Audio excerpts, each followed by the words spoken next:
Le maniement des mots est une forme de langage bien spécifique à l'être humain. Nous nous en servons tous les jours pour communiquer avec les autres, mais aussi communiquer avec nous-mêmes.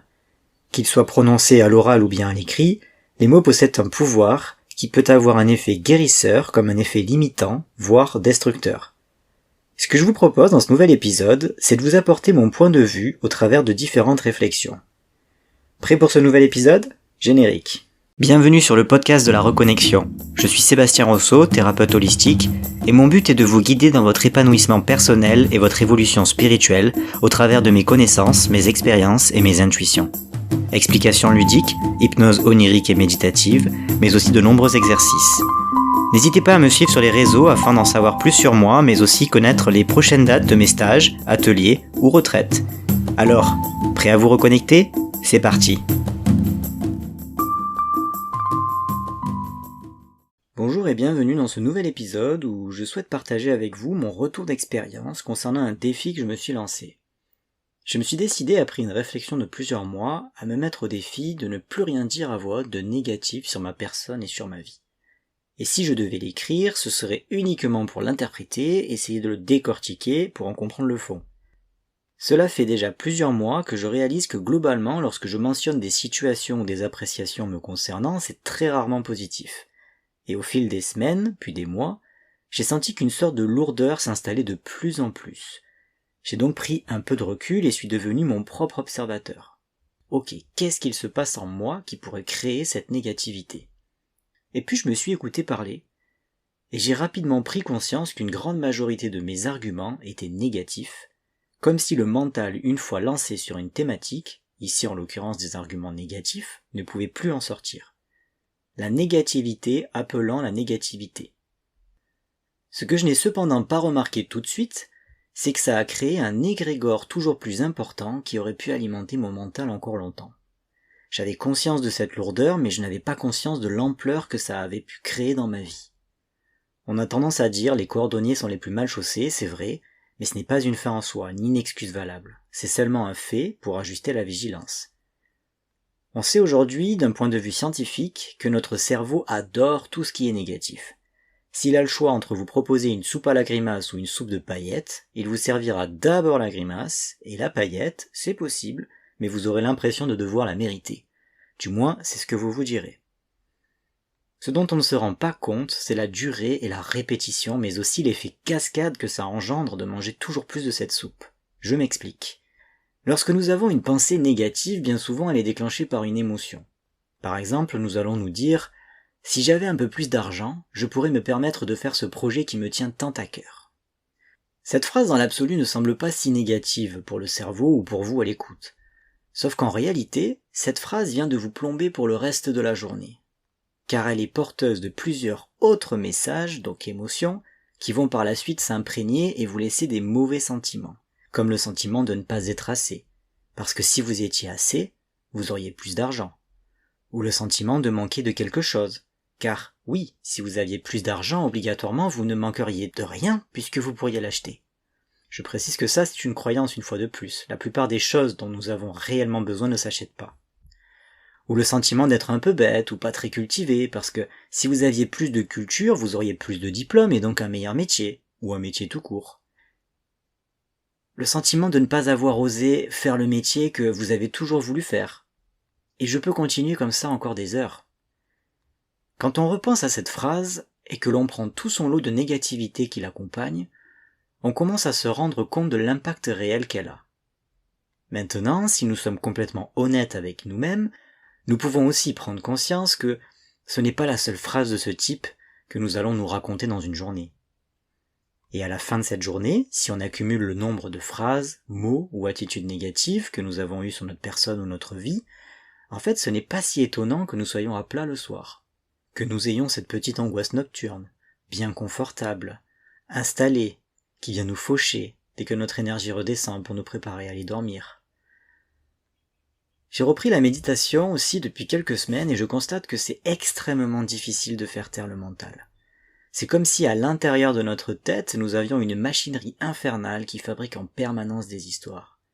Et si on analyse ne serait-ce qu'un peu ces histoires, elles ne font que relater ce qu'on n'a pas, ce qu'on aurait dû, ce qu'on croit que les autres pensent de notre vie ou de notre personne, et à partir de ça, on va fabriquer des histoires alternatives qui vont engendrer d'autres histoires alternatives, et si ça dure, vont devenir votre réalité, puis votre identité.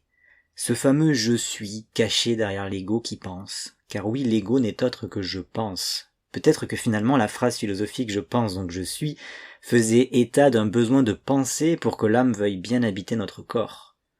Or, je pense qu'en réalité, si notre ego pouvait se taire de temps en temps, ça ferait un grand bien à notre âme.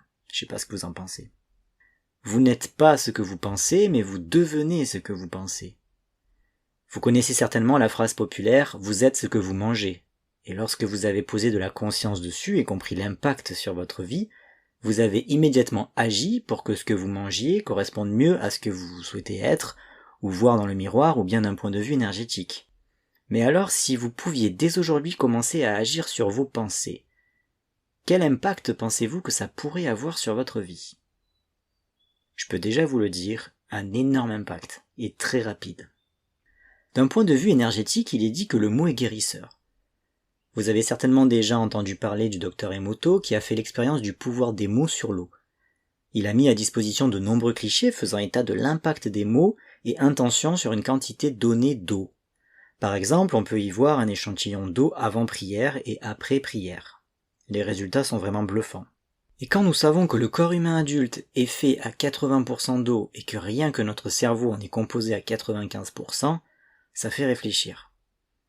En conséquence, chaque mot que nous utilisons vient connecter et modifier les messages de votre corps, pour ne pas dire les fréquences vibratoires. Tout est une question de taux vibratoire. Nous possédons un taux vibratoire, mais les éléments qui nous entourent aussi. Absolument tout est fait d'énergie. Les éléments de la nature, les pierres, les arbres, les fleurs, mais aussi la terre et le ciel, les lieux avec tout ce qui les compose, les murs, les meubles, les objets. Que nous soyons faits d'énergie et que tout ce qui se trouve autour de nous soit vivant, ça vient s'installer progressivement dans la conscience collective.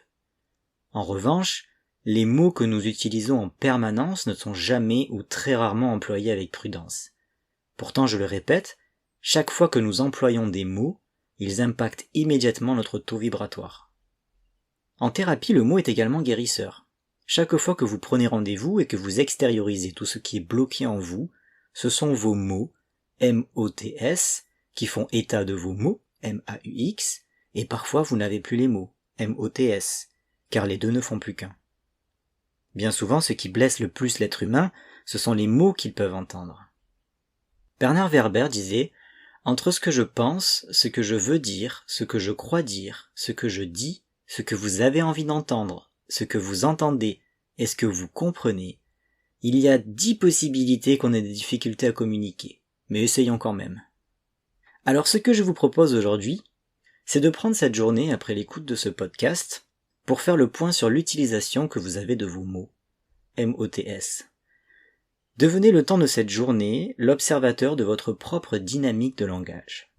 Mettez à plat tout ce que vous vous racontez, souvent ou moins souvent vous concernant et concernant votre vie. C'est important d'avoir une idée de la quantité et de l'intensité de ce que vous vous racontez. Ensuite, je vous propose de commencer vous aussi le défi d'arrêter dès le lendemain et pour une durée de 7 jours, de dire à voix haute tout ce qui n'est pas aidant vous concernant et concernant votre vie. Vous allez continuer à les penser, c'est évident, mais devenez l'observateur de tout ce qui fait surface jusqu'à la limite de vos lèvres. Par exemple, lorsqu'on va vous sortir une phrase qui va vous donner envie de dire « Oui, tu as raison, moi aussi je n'y arrive pas, je n'en suis pas capable », gardez-le en tête et observez à quel point ce n'est pas aidant. Puis répondez quelque chose de positif en atténuant les propos. Le plus simple est de juste relater. Donc il faudra répondre « Oui, c'est vrai, ce n'est pas simple ». Vous voyez la nuance ? J'aimerais vous partager ici un conte tibétain que j'aime beaucoup et qui met en lumière la manière que nous avons de juger nos vies. Il y a de nombreuses années, vivait dans un petit village un homme très pauvre qui ne possédait aucun bien matériel mais avait acquis une grande sagesse. Son voisin ne cessait de lui rappeler à quel point il n'avait pas de chance d'être aussi pauvre. Le vieil ermite lui répondit alors « Je ne sais pas si je suis chanceux ou malchanceux, le fait est que je ne possède rien. » Un jour, un riche marchand demanda l'hospitalité aux villageois qui l'accueillirent avec tous les honneurs. Pour les remercier, le marchand offrit son plus beau cheval au plus pauvre du village. Le vieil homme hérita du beau destrier. Je me suis trompé, dit le voisin. En fait, tu as de la chance, puisque ta pauvreté t'a fait gagner le cheval. Oh, je ne sais pas si je suis chanceux ou non, le fait est que le marchand m'a offert son cheval, répondit le vieux sage sans enthousiasme inutile. Puis le fils du vieil homme emprunta le cheval. Dans une plaine immense, l'étalon partit au galop. Le fils tomba et se cassa la jambe. Pauvre homme, dit à nouveau le voisin. Finalement, ce cheval n'était pas un cadeau, puisqu'il a coûté son pied à ton fils. Je ne sais pas si c'est un cadeau ou non, répondit à nouveau le vieil homme. Le fait est que mon fils s'est blessé. Enfin, la guerre éclata, et tous les jeunes hommes en âge de combattre furent envoyés sur le front à l'exception du jeune fils. Tu étais finalement bien chanceux, dit à nouveau le voisin. Je ne sais pas, répondit le sage, le fait est que mon fils ne partira pas à la guerre. Nous passons notre vie à évaluer les situations en bien ou en mal, et nous leur donnons, de ce fait, une intention et une vibration complètement différentes. Et nous ne prenons pas conscience de l'énergie que ça prend. Nous pourrions simplement constater ce qui est, et faire en sorte que ce soit mieux. Nous ne savons pas si une situation nous est profondément favorable ou pas. Je vous ai fait un podcast sur les 5 sens. Si vous ne l'avez pas écouté, je vous invite à le faire. Il vous donne la marche à suivre d'un exercice concret pour revenir au moment présent. Quand nous sommes dans le moment présent, il n'y a pas de bien ou de mal, il n'y a que ce qui est, et c'est bien assez, non? Je viens de lancer un nouveau projet qui me tient à cœur et j'ai pris conscience que j'aimais beaucoup les challenges et les défis, et qu'au travers de ce système-là, j'arrivais à créer plus de déclics de changement dans ma vie. J'ai également remarqué que j'adorais faire partie de groupes de travail et que l'énergie qui en sort est multipliée. J'ai donc décidé de reprendre tous les challenges que j'ai pu faire ou que je vais prochainement faire et vous les proposer en accompagnement. Ces challenges seront d'une durée de 30 jours pour un tarif unique de 30 euros. 30 jours, 30 euros, c'est simple. Ça se passera dans une conversation privée Messenger dans laquelle vous serez rajouté dès la finalisation de l'inscription. J'ai aussi créé un groupe Facebook qui s'appelle le coaching de votre âme. N'hésitez pas à nous y rejoindre, l'entrée dans le groupe est bien évidemment gratuite et vous donnera accès à tous les événements que je vais vous proposer. Tous ces challenges seront axés sur le développement personnel et la spiritualité. Si vous aimez mes podcasts, vous ne pouvez qu'adorer ces challenges. C'est une occasion de pouvoir peut-être en apprendre plus sur vous-même, essayer de nouvelles choses, sortir du connu, qui sait. Chaque jour, je vous enverrai l'exercice, la réflexion, le défi du jour. C'est à vous de décider si vous voulez y consacrer 10 minutes, 1 heure, 5 heures ou toute la journée. Aucun exercice n'est dépendant du jour précédent. Si vous sautez quelques jours, ce n'est pas bien grave. Vous pourrez soit les rattraper, soit juste être l'observateur des synchronicités qui se présenteront à vous. Car oui, c'est une réelle connexion à votre âme que je vous propose et quoi qu'il arrive, exercice ou pas, vous resterez branché et réceptif. Si l'exercice vous semble compliqué ou que vous sentez que vous avez besoin de désamorcer quelque chose, je serai disponible pour répondre à toutes vos interrogations. L'événement est 100% en ligne, donc accessible depuis n'importe où à partir du moment où vous avez accès à Internet et à votre Messenger. Je précise quand même que ce n'est pas une thérapie. Ce sont juste des challenges qui permettent d'ouvrir des portes à peut-être des déclics, des changements, des prises de conscience. Plus nous sommes nombreux et plus l'énergie du groupe est élevée. Alors je vous invite à en parler autour de vous, à partager ce podcast ou bien partager directement les liens d'invitation du groupe et du premier événement qui démarrera le 1er mai 2024. C'est un accompagnement longue durée que vous vous offrez et j'espère que nous y serons très nombreux. Je vous remercie d'avoir écouté ce podcast, j'espère qu'il vous permettra une réflexion de qualité, mais surtout une merveilleuse évolution. N'hésitez pas à me faire des retours, que ce soit via la plateforme de podcast ou bien par message. Vous avez toutes mes coordonnées en description du podcast. Je vous souhaite une belle continuation. À bientôt.